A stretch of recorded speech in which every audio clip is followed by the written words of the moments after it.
اهلا بيك ايها المشاهد في عالم الناطوره. عم سيد صاحبنا قاعد في الشغل وهيموت ويروح وينام، واول لما روح ما جالوش نوم، قاعد ساعه ساعتين على السرير ولا بينام. اليوم اللي بعده نفس الكلام، يوم ورا يوم هو مش عارف ينام خالص. عم سيد انت عندك ارق. مش عارف يعني ايه ارق؟ انا ساره سامي ويلا بينا.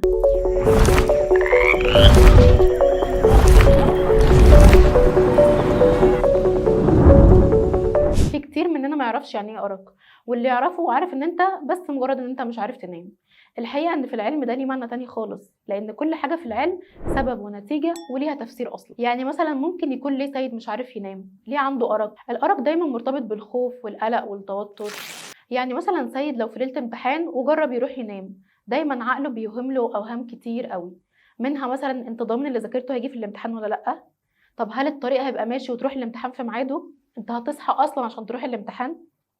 فيبدأ يقلق ويتوتر وما يعرفش ينام اصلا. وطبعا ده مش بيحصل لسيد الطالب بس، سيد الموظف ياما ما عرفش ينام بسبب المدير بتاعه والخصومات اللي كل شويه عمال ياخدها. فمن الاخر الارق ده بيكون نتيجه توتر وقلق، نتيجه حاجات حصلت في حياتنا او لسه هتحصل، او حاجات ممكن ما تحصلش اصلا بس كلها بتخلينا مش عارفين ننام. بس لو جينا سالنا نفسنا سؤال، كيف بدأ الارق اصلا؟ ليه الانسان اتولد عنده شعور القلق والخوف؟ احنا قلنا قبل كده ان طبيعه الحياه الاوليه على الارض كانت صعبه جدا، فكان الانسان لازم يقلق ويخاف، يقلق ان حيوان ممكن يفترسه وهو نايم، يخاف ان يجي حرامي يسرق الموارد اللي قاعد يجمع فيها ويمشي.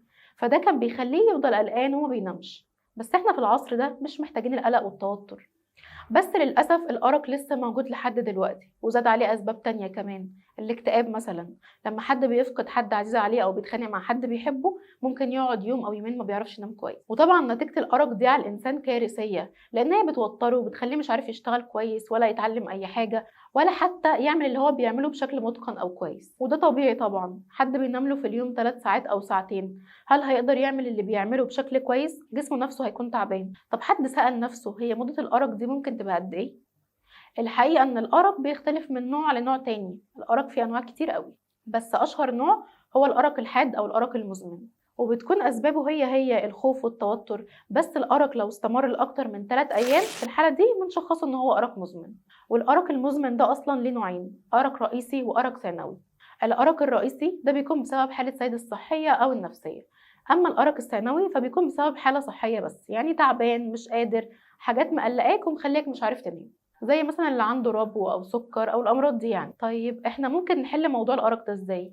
هو في اسباب كتيره وحلول كتيره للارق، بس لو الارق ناتج عن خوف، يعني مثلا خوف ان هو يفقد وظيفه، يفقد حد عزيز عليه، ده ملوش حل غير ان هو يثق في نفسه، يفضل يقول لنفسه انا جامد انا مية مية مفيش حاجه تهزني.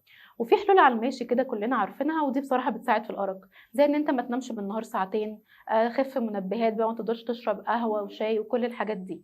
طب لو انت عندك أرق بسبب حالة صحية، في الحالة دي انت هتضطر تروح للدكتور وهو يكتب لك على مهدئ او حاجة تساعدك على النوم. بس اوعى ايها السيد تاخد ادوية وحاجات تنيمك من دماغك، ولازم تروح للدكتور. المهم تصبحوا على خير، وما تنساش تعمل لنا شير لايك سبسكرايب، واستنونا الحلقة الجاية من سيد والناطورة مع سارة سيد.